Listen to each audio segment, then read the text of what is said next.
Okay, so the season starts off and we have Jax rolling down the street with the guys, and they are going to do a run.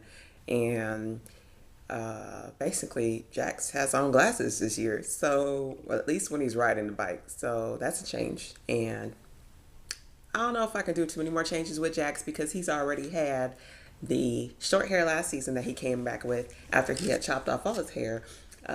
So the hair is growing back, but he now has glasses when he's riding the bike. So that's a change. And they're clear lens kind of glasses.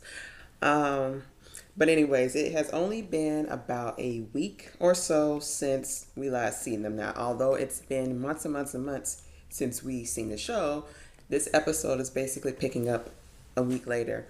Um, of course, Jax is now the head seat. He is in charge. He is the president. He is running the show, and he had asked Opie to be his number two, his VP, his right hand man. But Opie's not having it. He's not here for that. Basically, if you watch the show, they're rolling. Anyways, they're rolling down the street. Opie's not with them. It's just some of the guys. The One Niners, because of what Tig did last season, the One Niners basically run their truck off the road that they're doing the haul with, and they exchange fire, whatnot. They take the stuff out of the truck, they hide it, and they're gonna come back and get it later on.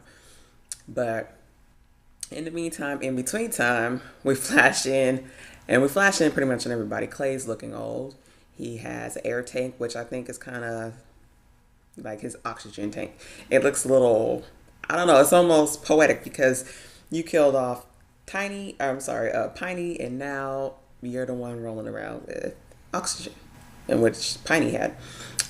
We also see Gemma, who is on all fours with some guy, and that's all I'm gonna say about that. I had to basically go back and watch it again because I wanted to see if it was actually Gemma. I just thought it was crazy at first. I just thought I was seeing things, but it was actually Gemma. So, okay. And we also see Tara. She's in the bathtub. She's getting higher than frequent flyer miles, and she has a gun next to her. So Gemma is basically now the old lady, and Tara is the new old lady in charge. And Tara is giving me 100% leather and lace. I love her now. I hated her when she first came on the show, but I love her now. So, anyways, we'll start off with Jax. Jax, he is now the head man in charge. He knows that Clay killed his dad. He knows that Clay killed Opie's dad, and he's trying to make decisions that are best decisions for the club. And he was trying to go away last season, but it's just not going to happen because he doesn't want his club to die off when he decides he's going to exit stage left. But whatever the case, he's still there. He's still handling business, and he's still doing what he has to do for the club and for his family. We have Tara around, and she can no longer do her surgery on the babies because I think she was a pediatric surgeon, but she's making the best of it. She's going to be training her new replacement. She has the two boys, and everything is everything as it currently stands. My only issue was because last season, before we left off, we seen that Abel's mom was back in the picture and she wanted to see her son, but you know, we never really see where that went. But I'm pretty sure this season we'll see where that went and where that's gonna what's gonna happen with that, what's gonna transpire with that. I'm hoping that Tara just goes ahead and stomps a mud hole in her because I personally believe that Tara is now the official badass biker chick old lady of the show. She is taking her role as Jax's old lady to heart. She has she's all the way in. She's just in it. So I'm loving her. Let's see. But anyways, we have Gemma basically she is now, which like I said it had me confused.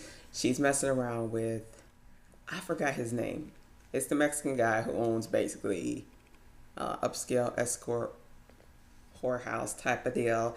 And the lady who was in illegal tender, it looks like she may be like the house mother or his bottom bitch or something of that sort. But it looks like, the way that she was looking at Gemma, there very well could be some tension further in the season between those two. I think that Gemma may have a fight on her hands because it doesn't look like Miss Lady is going to be okay with the relationship that Gemma has with this dude. Now, if you watch some of the clips on the SOA site, you'll see that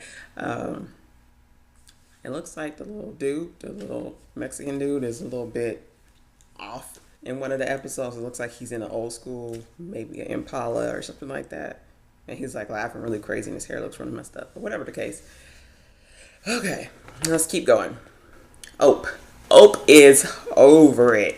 They're burying his father, and Ope is just not here for it. He doesn't want to be VP. He's not interested in taking a seat. He basically tells Jax, I'm not worried about you turning into Clay. I'm worried about me turning into you. So, I kind of felt like Ope has been through a lot. He's lost his girl. He's lost his wife. He's lost his dad. And people might want to stay out of Ope's way. But whatever the case, I should hope that they get back together. I mean, as far as friendship goes, since they've been friends for the longest, they're both sons of the original 9. So, I would hope so. Whatever the case, let's keep on moving. Clay. Clay is an old man. He has the oxygen tank. He's not officially out the club. But he goes to the table and to church, and they have the meeting, and he basically busts out and tells everyone that he's the one who killed Piney and it had nothing to do with anyone else. But he flips the story so it benefits him, and we kind of already knew that was going to happen. If he did say something, he was going to flip it so that it would say, basically, I had to do with it, whatever the case. So everybody's kind of looking like, but Jax is giving him a look like, where are you trying to take this one?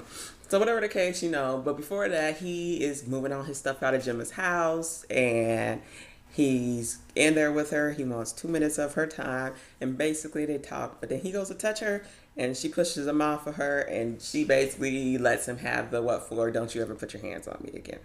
Whatever. And Bobby's out of jail. Yay! And Bobby is now the what? VP. He is the second man in command because what? Ope doesn't want the job. Now, Bobby is out. They don't really touch too much on Bobby, but whatever the case. They don't really touch too much on Happy, but we know he never really plays a big role. They don't really touch too much on Ope because Ope is like on the fuck you kick right now. I think he had slapped the for sale sign on his bike. Who else don't they touch on? Juice, although last season they pissed me off because they said that, they had Juice all mixed up in all kinds of stuff and him worried about them coming out saying that he had a black father. But I was like, he's a Puerto Rican and most Puerto Ricans have African blood. And, I felt like that storyline was kind of fishy. It was kind of, they could have went somewhere else with it just because it just didn't make sense to me. But whatever the case, we have no real big storyline as far as it goes as it currently stands with Juice, but I think that he may get mixed up in everything because of all the stuff that's going on in Charming. And, we'll see where that goes with Juice. Okay. Now let's move on to Leroy, Tig, and Pope and all of them. Okay.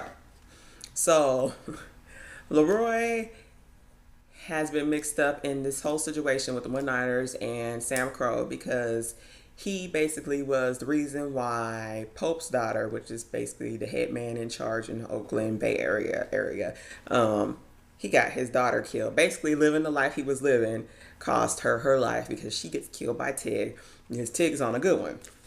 Well, needless to say, her dad, which is Pope, and the head man in charge, like I said, he's pissed. He's not... It's not okay. Now, apparently everyone from Sam Crow in the mountains on over to Cali Bay Area knows that Pope is not to be messed with. So basically, Pope has Leroy killed off. He's in some little box thingy, and he's switching up the show left and right.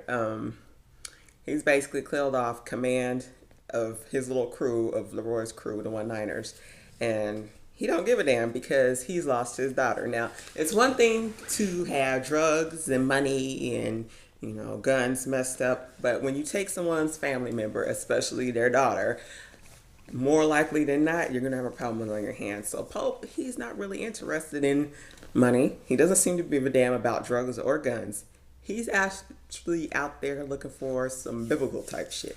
So he's doing eye for eye type stuff. So what does he do? He kills Leroy. He puts him in a little thing. He pops off the next guy who was in command for, which would be like if you look at Leroy as a president. He kills Leroy. He kills Leroy's VP after he had the VP basically say he was going to try to kill Jax, but he didn't work out that way. He killed him and threw him in the little box with Leroy's body. And then what happens? Well, they call they call Tig and they tell Tig basically, we have your daughter. She was down here in Oakland. And why Tig didn't put two and two together, I guess he's just not that. Brain cells aren't kicking. He didn't tell anybody. So he goes and gets his daughter. I guess he's just not really worried about it. He goes to go get his daughter. But when he rolls up, they are not exactly the police. I mean, it's the cop. But he is kind of a crooked cop. He is probably on the payroll of Pope. And they have Pope in waiting in the background somewhere. And they basically have his daughter, which is Tig's daughter, in the little hole. She's knocked out. Tig sees her. He freaks out. They pour like gasoline on her. She wakes up. And Tig's just flipping. He's not having it. They kill her. And he's like, basically, I'm not going to kill you because Tig is, just kill me. He's like, no, I'm not going to kill you. Basically, that would be too good and that would be too simple. I want you to feel basically the pain I feel. This is about to get biblical. So they kill her. They light her on fire. And Tig is basically like, look, I'm going to chop your head off. Side eye. You say that after they just killed your daughter. And I fully understand it, but you killed his daughter, so it was kind of an eye for an eye. But whatever the case, the guy's like, look, I'm gonna need you to keep this in your memory because if you don't, and you don't keep it secret, I'm gonna kill your other daughter. Well, okay. Fast forward to Tig, he gets out of the handcuffs, but before he does, all these like 4 people come forward saying that basically Tig's the one who ran over Pope's daughter, and they seen Jackson, all of them involved in the shooting of a man in an SUV, whatever. So Jackson, everybody is wanted, blase, whatever the case. We got Leroy dead, his second in command dead, and I felt so bad for Tyler because Tyler is now the head man in charge, and he better fly right and not fuck with Sam Crow. Otherwise, he can end up in the box with all 3 of them. So basically, let's see. There's not much else going on. Tara basically tells Gemma she don't want her watching her kids because you've been drinking and getting hired in Southwest. And I can smell it on your breath. And Gemma's like, I don't drink and smoke in the morning. And she's like, I don't really give a damn. But Tara's been getting hired in the fucking kite too. So it's kind of the pot calling the kettle black. But whatever the case, the show is interesting. It started off with a whole bunch of stuff going on, and can't wait to see what happens. And at the end of the episode, they break into Gemma's house, and some one-legged man jumps onto her, and they're beating him up, and then somebody else is with them, but we don't know who it is. They have Jax and the guys at the Mexican guy that Gemma messed with.